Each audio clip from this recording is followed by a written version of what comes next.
नमस्कार सभी को। आज हम ज्योग्राफी का फर्स्ट चैप्टर करने जा रहे हैं, संसाधन विकास, रिसोर्स एंड डेवलपमेंट। अब भाई रिसोर्स क्या होते हैं, संसाधन क्या होते हैं? Everything available in our environment which can satisfy our daily needs that we called resources. संसाधन वो सभी चीज़ें जो हमारे आसपास मौजूद हैं, अगर वो हमारी दैनिक ज़रूरतें जो हैं उनको पूरा कर पा रही हैं तो हमारे लिए क्या है, संसाधन। वो किसी न किसी रूप में हमारे अगर काम आ रही हैं तो क्या है, हमारे लिए संसाधन का रूप है। विकास क्या है?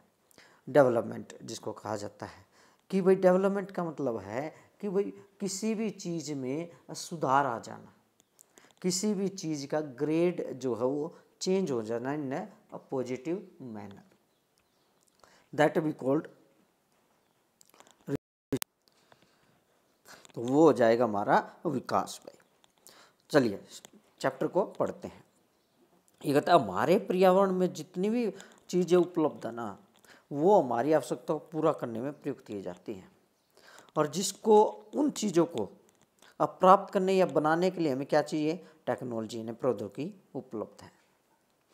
आर्थिक रूप से संभव है, यानी कि इकोनॉमिकली रूप से हम उसको कैच कर पाएँ, और सांस्कृतिक रूप से मान्य हो, यानी कि ऐसी कोई भी चीज़ जो हमारे समाज में, हमारे आसपास, हमारे पर्यावरण में है, लेकिन उसको ये है कि उसका यूज करना होगा। अब यूज कैसे? मान लीजिए कोई चीज़ मिनरल्स है, अब कोई मिनरल्स हमारे पर्यावरण में उपलब्ध है लेकिन उसके लिए टेक्नोलॉजी नहीं है। अब टेक्नोलॉजी नहीं तो ये हम इसका यूज तो नहीं कर पाएंगे, यूज नहीं कर पाएंगे तो ये क्या होगा, रिसोर्स नहीं होगा। अगर ये इसको मान लीजिए टेक्नोलॉजी बना लीजिए और बनाने के बाद इसको लोग आर्थिक रूप से समर्थ नहीं है इसको खरीद पाने में, इसका यूज करने में, तो भी क्या है, ये हमारे लिए रिसोर्स नहीं होगा। अगर ये सांस्कृतिक रूप से मान्य नहीं है, संस्कृति यानी कि हमारे समाज का जो कल्चर, हमारा जो ट्रेडिशन है, अगर उसमें ये फिट नहीं बैठता है तो भी हम इसको क्या करेंगे, नहीं स्वीकार करेंगे। तो ये क्या हमारे लिए नहीं बनेगा, क्या, रिसोर्स। आपका रिसोर्स की अगर हम जो है उसकी डेफिनेशन एग्जाम्पल की अगर बात करें तो उसका मतलब है कि आपका पेन जो है, आपका बेड है, आपका टीवी है, ये क्या है, सारी चीज़ें आपकी वुमन आल्सो है, वुमन रिसोर्स है। वो भी आपकी मम्मी पापा अगर वो पैसा कमा रहे हैं वो भी हैं, आपकी बाईसाइकिल जिससे आप स्कूल जाते हैं वो भी है।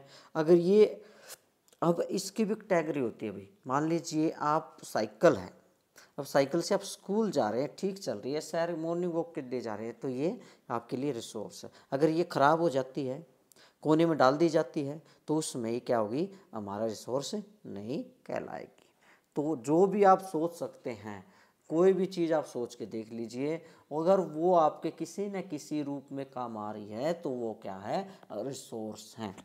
चलिए क्या करता है भाई, अब ये मानव जो है ना, ये अपने आप में एक रिसोर्स है। जो ह्यूमन बींग्स है ये अपने आप में क्या है, रिसोर्स है। और ये क्या है, अब देखिए कोई भी रिसोर्स, कोई भी वस्तु क्या होगी, हमारे वातावरण में होगी, हमें प्रकृति से मिलेगी। वो मिलेगी कैसे, with the help of technology.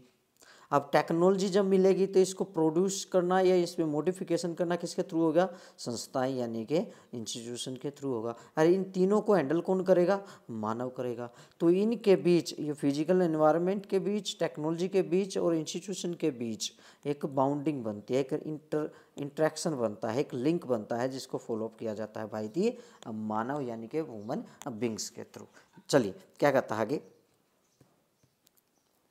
ये कहता है कि भाई जितनी भी चीज़ें हमारे पर्यावरण में है ना, उनको रूपांतरण, उनका मॉडिफिकेशन करना, ठीक है ना, यानी कि प्रकृति से है, नेचर में है, तो प्रौद्योगिकी और संस्थाओं में उनका एक संबंध बनाता है।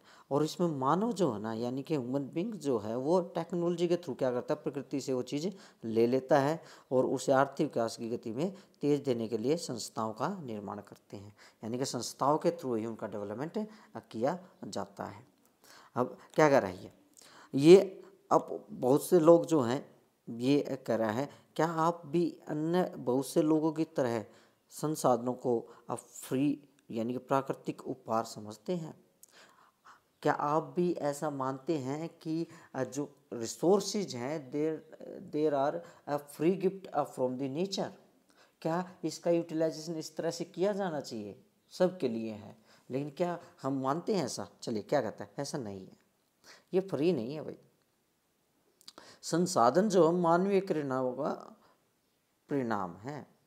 मानव क्या स्वयं एक संसाधन है? भाई कैसे है? मानव जो ह्यूमन बींग्स है वो अपने आप में एक संसाधन है। क्यों? क्योंकि इसके पास स्किल है, नॉलेज है, और with the help of knowledge and the skill they develop other resources. वो जितने भी मानव हैं उनके पास अपनी एक स्किल है, अपनी एक योग्यता है, उनके पास ज्ञान है। उस ज्ञान और योग्यता के थ्रू वो दूसरे जितने मिनरल्स हैं उनको मॉडिफाई कर लेते हैं, उनका यूटिलाइजेशन करने योग्य बना देते हैं भाई। और तभी क्या करते हैं, उनका जो मिनरल्स है या कोई भी थिंग्स है उसको इस तरह से यूटिलाइज करते हैं या मॉडिफिकेशन करते हैं कि वो डेली लाइफ में हमारी हेल्प करने स्टार्ट कर देते, किसी किसी रूप में वो हमारी कारगर साबित होती है। तो उसको हम क्या कहते थे, ये संसाधन बन गया। चलिए भाई, ये आपको आई होप समझ आ गया होगा। नेक्स्ट कहते हैं भाई, जो संसाधन है इनके प्रकारों को देखते हैं भाई। Classification of resources and types of resources क्या कहता है? सबसे पहले ये बताता है भाई, उत्पत्ति के आधार पे इनको डिफरेंट बेसिस पे डिवाइड किया गया है। तो पहला जो डिवाइडेशन इसका किया गया है, पहले जो टाइप्स बताई है, क्लासिफिकेशन जो बताई है, वो बताई है भाई उत्पत्ति के आधार पे, यानी कि on the basis of origin, कि इसकी उत्पत्ति कैसे हुई, ओरिजिन कैसे हुआ इसका भाई। तो इसमें 2 डिवाइड किया गया है। पहला है जैव संसाधन यानी कि बायोटिक, और अजैव संसाधन यानी कि अबायोटिक, लिविंग नॉन लिविंग। यानी कि वो सारे संसाधन, वो जितने भी रिसोर्सेज है जो हमारे जैव मंडल में यानी कि जीव मंडल या बायोस्फीयर में उपलब्ध है। बायोस्फीयर क्या होता है भाई? 3 स्फीयर होते हैं हमारे, पहले मेजर जो स्फीयर है बायोस्फीयर, यानी कि 4 स्फीयर होते हैं। पर ये बायोस्फीयर जो है narrow zone of a कंबाइनेशन of 3 other sphere, like hydrosphere जिसको जलमंडल कहेंगे, एटमोस्फेयर वायुमंडल, और लिथोस्फीयर इनके स्थलमंडल। अब ये तीनों मिल गए ना यहाँ पे इस जोन के अंदर, तो ये जो जो जोन बन गया नैरो जोन, ये बन गया हमारा बायोस्फीयर यानी कि जीव मंडल। तो जीव मंडल के अंदर जितने भी चीज़ें हैं जीवन व्याप्त है, जैसे मनुष्य है, वेजिटेशन है, एनिमल है, ठीक है ना, मत्स्य है यानी कि फिश हैं, पशुधन है, लाइव स्टॉक्स हैं। तो ये क्या है, सारे के सारे हमारे काम आते हैं। और ये क्या है, सारे के सारे अलग से जैव संसाधन यानी कि अबायोटिक रिसोर्स है। अब जैव संसाधन कौन से हैं, एबायोटिक कौन से हैं? वे सारे जो निर्जीव नॉन लिविंग थिंग्स जितने भी हैं उनसे बने हुए हैं, वो सारे के सारे हमारे क्या है, नॉन लिविंग थिंग्स से जो बन गए वो अजैव हो गए यानी कि एबायोटिक हो गए, जैसे चट्टानें हैं, धातुएं हैं। ठीक है भाई। नेक्स्ट आगे कहता है ये on the basis of exhaustibility, कि भाई समाप्त होने के आधार पे, कि समाप्त कैसे होते हैं भाई, कितने टाइम पीरियड में वो समाप्त होते हैं। तो इसमें 2 कैटेगरी इसमें भी बताई गई हैं। पहला नवीकरण योग्य है और अनवीनीकरणीय रोग है, यानी कि रिन्यूएबल और नॉन रिन्यूएबल, यानी कि वो संसाधन यानी कि वो रिसोर्सेज जिनको किसी न किसी प्रक्रिया के द्वारा जल्द से जल्द उत्पन्न किया जा सकता है, यानी कि with in a few time उसको जल्दी से हो सकते हैं या खुद वो बन सकते हैं, उनको बनने में कम टाइम लगता है। जैसे वाटर, जैसे वन्य जीव, सोलर ऊर्जा। भाई आज हमने सोलर एनर्जी को यूज किया तो कल भी तो सन निकलेगा तो दोबारा यूज कर लेंगे। विंड चल रही है ना, वाटर है, वाटर से इलेक्ट्रिसिटी प्रोड्यूस कर सकते हैं ना जल्द से जल्द। तो वो क्या है, जल्द से जल्द जो हो जाए उनको कहते हैं। नवीकरण कौन से योग्य संसाधन कौन से होते हैं, यानी कि नॉन रिन्यूएबल रिसोर्सेज कौन से होते हैं? वो रिसोर्सेज या वो संसाधन जिनका एक बार यूटिलाइजेशन अगर कर लिया जाए तो उसको बनाने में दोबारा या खुद बनने में उसको हजारों लाखों साल लग जाते हैं। जैसे कोयला है भाई, कोयला क्या है, कोल क्या है, धातुएं हैं, ठीक है भाई। लैंड है भाई, कोई भी फॉसिल फ्यूल है, वो क्या है, कहीं ना कहीं उनको बनने में बहुत टाइम लगता है। एक बार वो बन गए तो वो दोबारा बनाने में उनको बहुत सारा टाइम लग जाता है। तो उनको क्या करनी है, नवीनीकरणीय योग्य संसाधन या नॉन रिन्यूएबल रिसोर्सेज। नेक्स्ट आता है भाई स्वामित्व के आधार पे, यानी कि अ बेसिस ऑफ ओनरशिप। भाई मालिकाना हक के आधार पे कि भाई कौन मालिक है किसी चीज का। तो सबसे पहले आता है व्यक्तिगत यानी कि इंडिविजुअल रिसोर्सेज। यानी कि इंडिविजुअल का मतलब हो गया जो संसाधन किसी प्राइवेट या किसी निजी व्यक्ति, किसी संसाधन का जो मालिक है वो कोई एक व्यक्ति है, कोई संस्था नहीं है, प्राइवेट है वो। जैसे किसानों के पास भूमि है, जिसके बदले वो क्या करते हैं, टैक्स दे देते हैं, यानी कि रेवेन्यू दे देते हैं, और उनका मालिकाना के बना रहता है। हमारे पास जैसे आपका घर है, आपके प्लाट हैं, आपकी गाड़ी है, ठीक है ना, आपकी बाइक है, तो ये क्या है, ये सारे के सारे आपकी क्या है, आपके प्राइवेट यानी कि व्यक्तिगत या इंडिविजुअल रिसोर्सेज है। जैसे आप पेन लिख रहे हैं, आपका मोबाइल, आप मोबाइल देख रहे हैं, मोबाइल क्या है, आपका इंडिविजुअल, आपका है ना, तो क्या है, आपका इंडिविजुअल रिसोर्स है। ऐसे जितनी भी चीज़ें हैं जिन पे आपका डायरेक्ट राइट बनता है या ओनरशिप आप ही हैं खुद उसके, तो वो क्या है, इंडिविजुअल रिसोर्सेज या।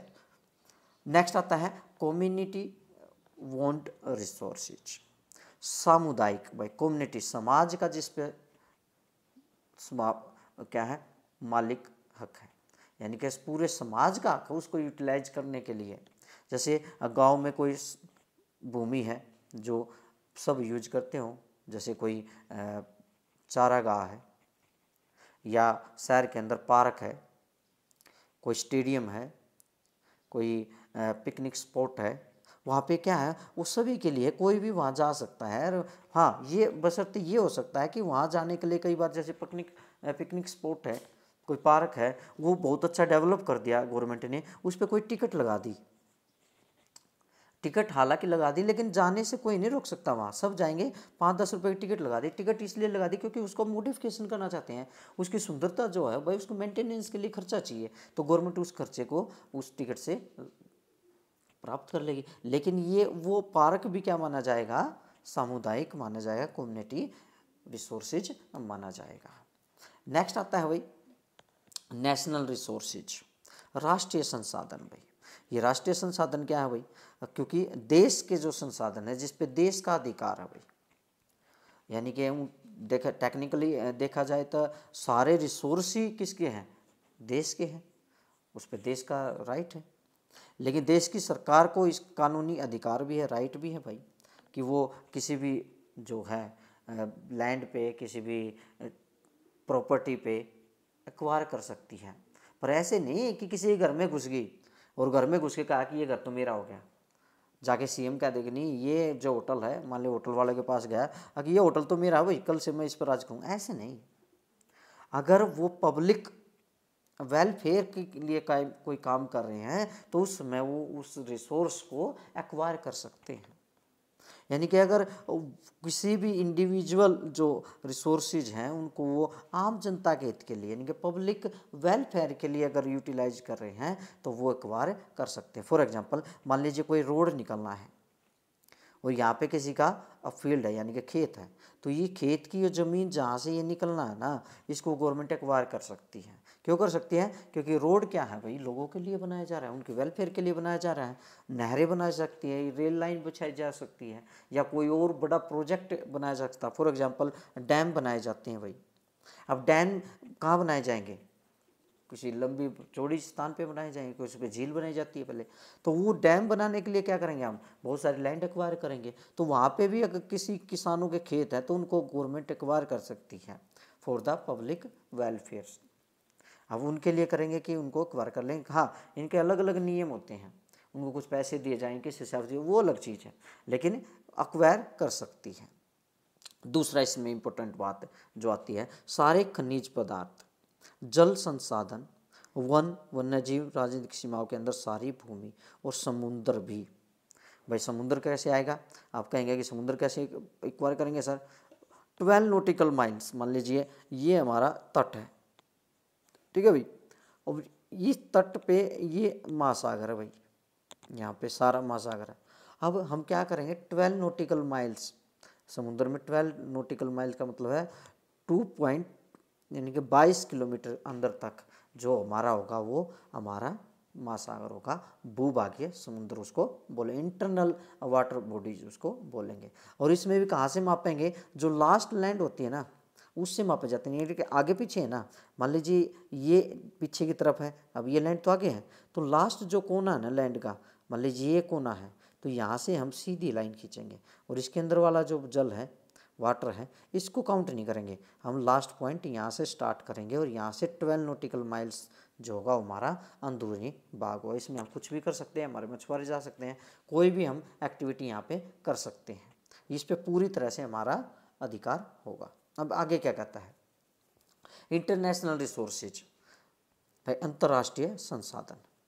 भाई अब हमने 12 नॉटिकल माइल्स तक तो देख लिया, अब 12 जो हमारी लास्ट बाउंड्री थी, मतलब ये तट रेखा है, ये लास्ट बाउंड्री, यहाँ से 200 किलोमीटर यानी कि 200 नॉटिकल माइल्स तक हमारा एक EEZ होता है, इकोनॉमी एक्सक्लूसिव इकोनॉमी जोन। अब 200 के बीच होता है, यहाँ पे हम कुछ भी काम कर सकते हैं, रिसोर्स अपने डेवलप कर सकते हैं, यहाँ पे कोई रिसर्च कर सकते हैं 200 के बीच में, ठीक है ना, अपनी जल से लेके 200 नॉटिकल माइल तक, यहाँ पे कोई भी काम करना है, तेल निकालना है या कोई और रिसर्च वर्क करना है, वो सारे के सारे इसके अंदर होंगे। इससे आगे 200 नॉटिकल माइल से आगे की अगर हम बात करें तो यहाँ पे क्या होगा, ये ओपन सी बोला जाएगा इसको, और यहाँ पे सब कोई भी देश आके रिसर्च वर्क कर सकता है, कोई माइनिंग का काम कर सकता है, कुछ भी काम यहाँ कर सकता है, मगर इसके लिए भी उनको क्या चाहिएगी, कि परमिशन चाहिए। परमिशन किसकी चाहिएगी, जो इंटरनेशनल बॉडीज होती हैं भाई, डिफरेंट ओशंस के लिए अलग होती हैं भाई, जैसे WHO है, जैसे UNO है, ऐसे ही समुद्र के लिए भी होती हैं। तो जब वहाँ पे बात करते हैं तो उनके लिए वहाँ से क्या परमिशन लेनी होगी, और परमिशन मिलेगी तभी क्या होगा, वहाँ पे आप कार्य कर सकते हैं। अब आता है डेवलपमेंट के आधार पे भाई, डेवलपमेंट के आधार पे क्या है कि संभावी यानी कि पोटेंशियल। भाई पोटेंशियल रिसोर्स कौन से होते हैं, अब पोटेंशियल रिसोर्स का मतलब है कि संभाव है, कि वहाँ पे संभावना है भाई, किसी चीज़ की वहाँ पे रिसोर्स की संभावना है, यानी कि वहाँ वो रिसोर्स जो है किसी प्रदेश में विद्यमान तो होते हैं, परंतु उनका यूज नहीं किया गया due to lack of technology, कि वहाँ पे तकनीक नहीं मिल पाई हमें, इसलिए उनका आज तक हम क्या कर पाए, यूज नहीं कर पाए। फॉर एग्जांपल जैसे राजस्थान और गुजरात के अंदर क्या है, पवन और सौर ऊर्जा, भाई वहाँ पवनें भी तेज चलती है, हवाई भी तेज चलती है, विंड एनर्जी है, और सोलर एनर्जी, क्योंकि सोलर भी अच्छा है वहाँ पे, सूर्य की किरणें भी अच्छी आती है, गर्मी भी अच्छी होती है, और वहाँ क्लियर मौसम होता है, पेड़ पौधे भी कम है, तो वहाँ डायरेक्टली सन नीचे आती है, तो वहाँ पे हम देखें तो बहुत सारा पोटेंशियल है सोलर और विंड एनर्जी का, परंतु हम उसका आज तक हम डेवलपमेंट नहीं कर पाए ड्यू टू द टेक्नोलॉजी, भाई नहीं कर पाए, तो इसलिए क्या है, वह संभावनाएं है, तो उसको बोलेंगे संभावी या पोटेंशियल रिसोर्सेज। नेक्स्ट क्या कहता है, अविकसित संसाधन, डेवलप्ड रिसोर्सेज, ऐसे संसाधन भाई जिनका क्या कर सकते हैं, हम सर्वे कर चुके हैं, सर्वेक्षण कर चुके हैं, उनको पहचाना जा चुका है, उनको आका जा चुका है, उनका सर्वे कर दिया गया, उनकी क्वालिटी और क्वांटिटी हमने जान ली है, उनकी गुणवत्ता भी और मात्रा भी निर्धारित की जा चुकी है। भाई यहाँ पे इस तरह पे छत्तीसगढ़ का इलाका है, इसमें इतना कोयला है भाई, इतने साल तक इसका यूटिलाइजेशन कर सकते, तो ये क्या है, तो इसको डेवलपमेंट कर चुके हैं भैया। अब उसको क्या है, अब ये हम कैसे निकालेंगे, कैसे निकलेगा, इसके लिए हमारे पास टेक्नोलॉजी बन चुकी है, तो इसको बोलेंगे डेवलपमेंट रिसोर्स या डेवलप्ड रिसोर्स या विकसित संसाधन। अब आता है भाई स्टॉक यानी कि भंडार। अब भंडार का मतलब क्या है भाई? अब भंडार यानी मतलब स्टॉक। स्टॉक का मतलब क्या कि हम कोई भी चीज़ स्टॉक में रख सकते हैं, कि ये हमारे पर्यावरण में उपलब्ध है, एनवायरनमेंट के पास है, हमारे पास है, जो आप पूर्ति भी कर सकते हैं, यानी कि हमारी आवश्यकता की जो पूर्ति है, फुलफिलमेंट वो कर सकते हैं, परंतु हमारे पास उसको यूज करने के लिए प्रौद्योगिकी नहीं है, हमारे पास उसके यूज करने के लिए क्या नहीं है, टेक्नोलॉजी नहीं है भाई। अभी तक वो टेक्नोलॉजी की पहुंच से बाहर हैं, और ऐसी चीज़ों को हम क्या करेंगे, स्टॉक के अंदर मानेंगे। फॉर एग्जांपल इसमें बहुत अच्छा एग्जांपल दे रखा है कि जो वाटर है वो बनता है किससे, H2O, कि हाइड्रोजन और ऑक्सीजन से मिलकर बनता है। और आपको पता है कि भाई जल हमारे पास बहुत है, लेकिन हमारे पास जल तो है और साथ में हाइड्रोजन क्या है, वो एनर्जी का सोर्स बन सकती है, क्योंकि बहुत ही ज्वलनशील गैस है। अब लेकिन हमें ये नहीं पता कि भाई इसको तोड़े कैसे, जल को तोड़े कैसे। हमारे पास वो ये भी पता चल गया भाई ऐसे तोड़ सकते हैं, लेकिन उसको बनाने के लिए जो टेक्नोलॉजी है उसमें बहुत सारा पैसा लग सकता है। फॉर एग्जांपल इसका दूसरा एग्जांपल हम दे सकते हैं, हमारे पास जो पीने का पानी है वो उसकी कमी है भाई, शॉर्टेज ऑफ वाटर है, लेकिन हमारे पास ओशियन में बहुत सारा पानी है, लेकिन वो क्या है, साल्टी है।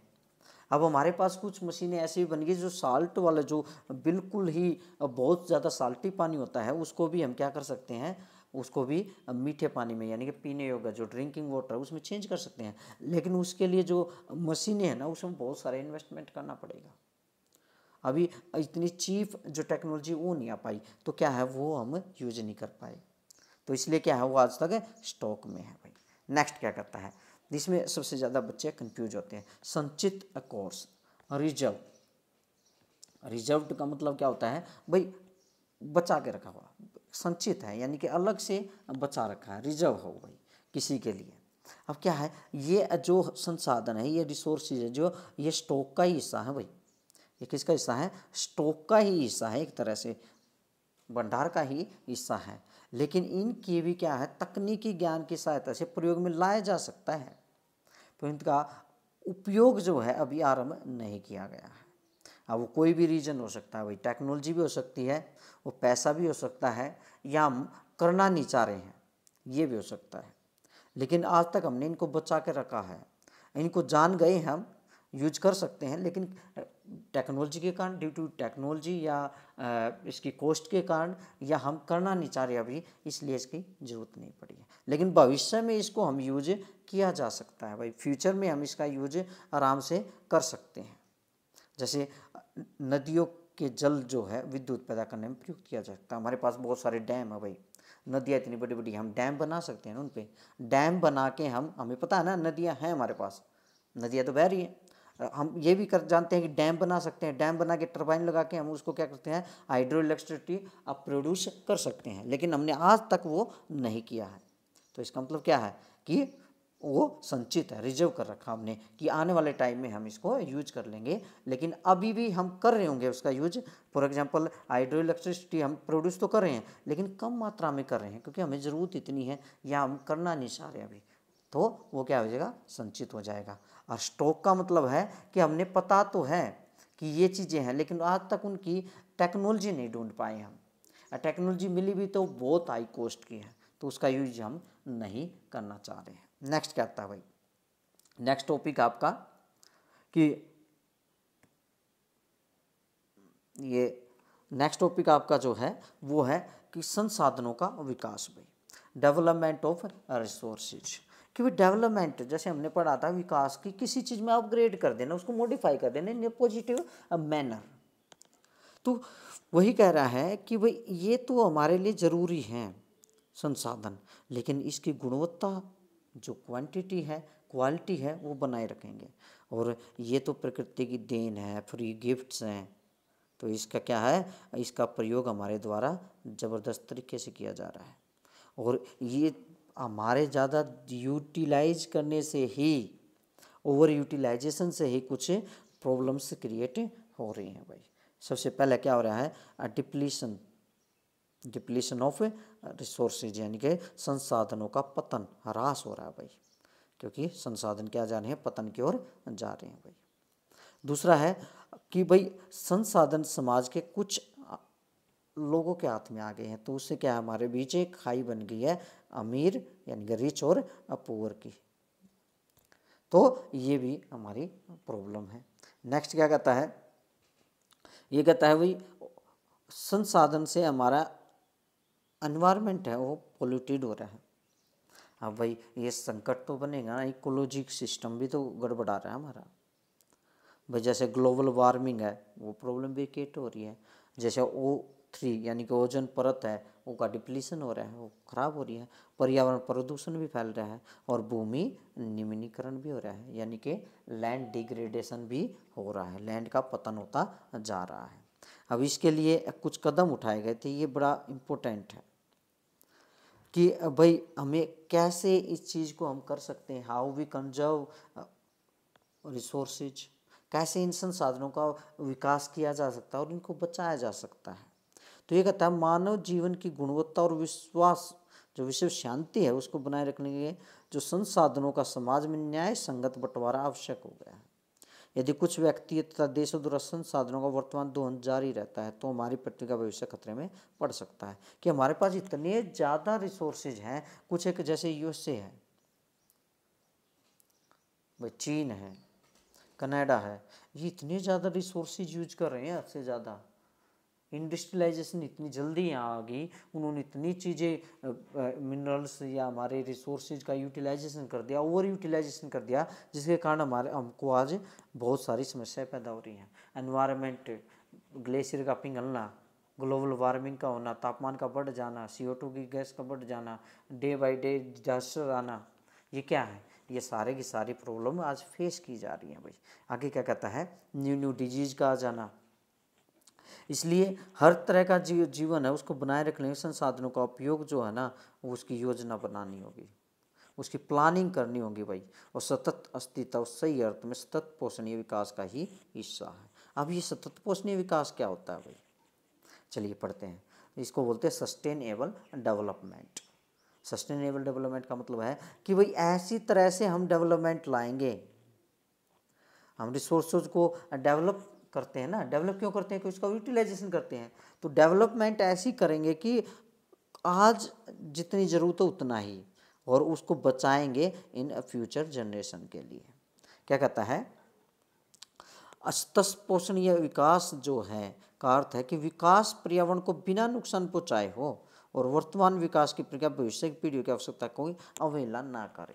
यानी कि ये कह रहा है कि डेवलपमेंट तो कीजिए, लेकिन डेवलपमेंट के साथ आप एनवायरनमेंट को ह्रास नहीं करेंगे, एनवायरनमेंट को नुकसान नहीं पहुंचाएंगे, और साथ में हम उनका इतना ही यूटिलाइजेशन करेंगे जितनी हमें ज़रूरत है, और भविष्य की जो जनरेशन आने वाली है, नेक्स्ट जनरेशन जो आने वाली है, उसके लिए भी हम बचा के रखेंगे।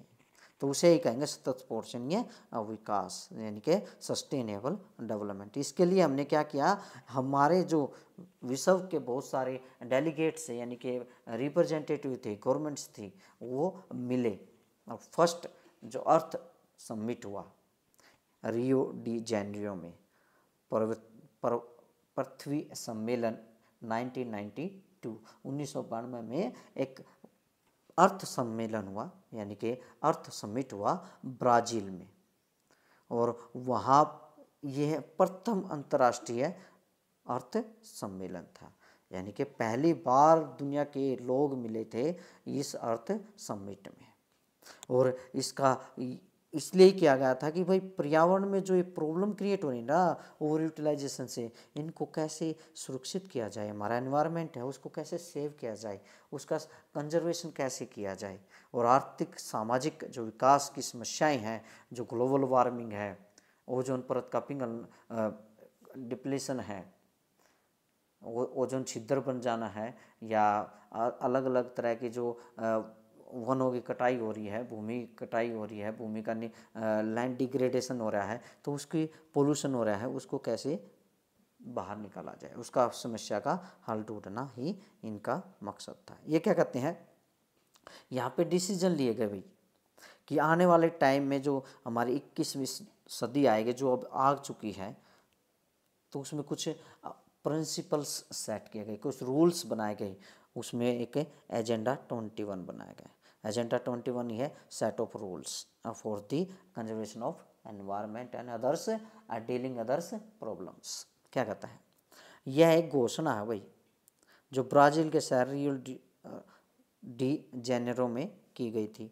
यह UNCED, संयुक्त United nation environment and development जो अथॉरिटी है उसके द्वारा की गई थी। यानी कि संयुक्त राष्ट्र पर्यावरण और विकास सम्मेलन जो था उसके अंदर इसको बनाया गया था। और इसको उसी समय बना के यहाँ पे 21 जो रूल है उससे रिलेटेड एक कार्यसूची यानी कि एक नोटिस यानी कि रूल एंड रेगुलेशन, एक कोड ऑफ कंडक्ट जारी किया गया। उसका मतलब ये था कि वह सबके इंटरेस्ट जो हैं समान हित हो, जो आवश्यकताएं हैं उनको फुलफिलमेंट हो, लेकिन सबको जिम्मेदारियां भी देंगे, सबकी रिस्पॉन्सिबिलिटी होगी भाई इस जो एनवायरनमेंट है उसको कैसे सेव किया जाए, उसको जो पोल्यूशन हो रहा है उसको कैसे कंट्रोल किया जाए, जो ग्लोबल वार्मिंग की प्रॉब्लम हो रही है और जो ओजोन परत है उसके छिद्र के लिए जो उसकी पतलापन आ रहा है, उसमें जो ख़त्म होती जा रही है, उसके लिए जो जिम्मेदार चीज़ें हैं उनको हम रोकेंगे। तो ये उससे निपटने के लिए हमने एजेंडा बनाया। उस एजेंडा को ही 21 कहा गया। इसमें क्या था, हर देश के लिए आवश्यक कर दिया गया कि उसके स्थानीय निकाय यानी कि रूरल लोकल जो बॉडीज हैं उनको स्थानीय स्तर पर इनको लागू करेंगे। यानी कि हर कोई अपने देश में जाएगा, हर देश की सरकार जाएगी और इसको वहाँ पे एक तरह से रूल एंड रेगुलेशन बनाएगी, कोई बॉडी सेटअप करेगी और पूरे देश में इस चीज़ को लागू किया जाएगा। आज के लिए इतना ही, धन्यवाद। ये वीडियो आज के लिए इतना ही। इस चैनल को लाइक, सब्सक्राइब और शेयर ज़रूर करें। आपको कोई डाउट है तो कमेंट बॉक्स में आप लिख सकते हैं। Thank you.